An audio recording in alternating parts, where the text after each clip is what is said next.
गांधार नामक राज में कानून व्यवस्था बड़ी कड़ी थी। राजा ने हर काम के लिए कानून बना रखे थे और कानून तोड़ने वाले को कठोर सजा दी जाती थी। एक कानून के अनुसार कोई भी आदमी किसी विवाहित स्त्री से संबंध नहीं रख सकता था। गुरुदत्त नामक एक व्यापारी अपने लिए पत्नी की खोज कर रहा था। वो बहुत पैसे कमा चुका था। अब गुरुदत्त का दिल चाहता था कि उसका भी एक परिवार हो। एक दिन गुरुदत्त ने मंदिर में एक सुंदर स्त्री को देखा।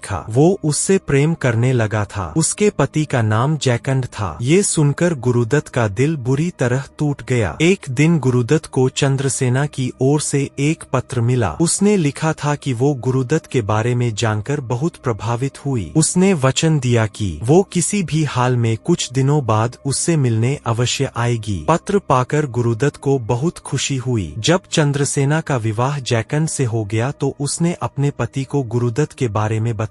ये सुनकर जयकंठ को अच्छा लगा कि उसकी पत्नी झूठ नहीं बोलती। जयकंठ ने उसे गुरुदत्त से मिलने की अनुमति दे दी। चंद्रसेना गुरुदत्त से मिलने को चल पड़ी। शाम होने को थी, अंधेरा हो रहा था, रास्ता भी एकदम सुनसान पड़ा था। तभी अचानक किसी ने उसका रास्ता रोक लिया। वो एक चोर था। वह चंद्रसेना के सारे गहने लेना चाहता था। चोर को देखकर पहले तो चंद्रसेना घबराई, फिर हिम्मत बटोर कर बोली कि उसे जाने दिया जाए। उसने चोर को सारी बात बताते हुए कहा कि वापसी में उतार कर उसे अपने सब गहने दे देगी। चंद्रसेना बोली, यह एक खानदानी स्त्री का वचन है। चंद्रसेना की बात सुनकर चोर ने उसे जाने दिया। जब वो अपने प्रेमी गुरुदत्त के पास पहुंची तो वो उसे देखकर हैरान हो गया। गुरुदत्त बोला, तुम इस तरह आधी रात को क्यों आई? अरे आज तो तुम्हारा विवाह भी था। तुम विवाह की पहली रात अपने पति के साथ रहने के बजाय मुझसे मिलने आ गई। क्या तुम्हें बिल्कुल अकल नहीं है? चंद्रसेना बोली, मैंने कहा था तुमसे एक दिन भेंट करने आऊंगी। गुरुदत्त बोला, क्या तुम्हारे पति को इस बारे में पता है? चंद्रसेना ने हामी भरी तो वो बोला, अब तुम किसी की पत्नी हो, मैं दूसरे की पत्नी से कोई संबंध नहीं रखना चाहता। हमारे राज्य में ऐसा करना गैर कानूनी माना जाता है। चंद्रसेना अपना समूह लेकर लौट गई। उसने सोचा था कि वो अपने पति की आज्ञा से वो अपने प्रेमी से भी मिलती रहेगी और किसी को पता भी नहीं चलेगा। लेकिन यहाँ तो पासा ही उल्टा पड़ गया था। वापसी पर रास्ते में चंद्रसेना को वही चोर मिला। चोर ने उसका उदास चेहरा देखकर कारण जानना चाहा तो चंद्रसेना ने उसे सब कुछ बता दिया। चोर ने उसकी तारीफ की कि वो अपने प्रेमी को दिया वचन निभाने गई थी। उसने उसे शुभकामनाएं दी और उसके गहने लिए बिना ही चला गया। चोर ने जाने से पहले चंद्रसेना से कहा, मैं तुम्हारे पति की तारीफ करूंगा जिसने तुम्हें अपने प्रेमी से मिलने जाने दिया। तुम अपनी जान जोखिम में डालकर गुरुदत्त से मिलने गई और उसने तुम्हें डांट कर वापस भेज दिया। ये दुनिया भी अजीब है। अच्छा, आराम से घर जाना, मैं तुम्हारा कष्ट समझ सकता हूँ, तुम आराम से घर जाओ। चोर ने उत्तर दिया। जब चंद्रसेना ने घर जाकर पति को सारी बात बताई तो उसने उसकी कोई परवाह नहीं की। वो भी उससे नाराज था। उसने कहा, राजा, मंत्री, पत्नी, व्यक्ति के बाल और नाखून अपने अपने स्थान पर ही शोभा देते हैं। किसी विवाहित स्त्री की सुंदरता इसी में है कि वो अपने पति के प्रति वफादार रहे।